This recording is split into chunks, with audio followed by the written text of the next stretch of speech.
Okay, அது மட்டும் தான். அது ஒன்று தான். அது ஒன்று தான், வேறு எதுவும் இல்லை. வேறு எதுவும் இல்லை.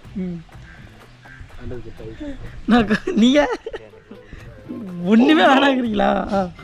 வாழ்க்கை ஃபுல்லாக இப்படியே சாட்சி போட்டு அவ்வளோதான்.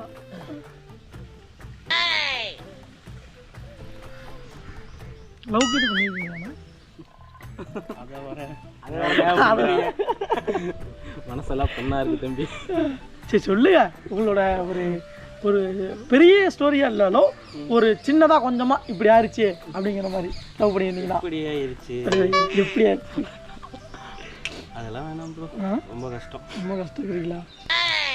ஆனால் இப்படி இருந்துச்சு, நான் ஒரு பொண்ணு லவ் பண்ணேன். ஸோ வந்து பிரேக்கப் ஆயிடுச்சு. ஒரு சின்னதாக ஒரு ஸ்டோரி, உங்கள் லவ் ஸ்டோரி எதில் ஸ்டார்ட் ஆரம்பிச்சு, எங்கே பார்த்தீங்க,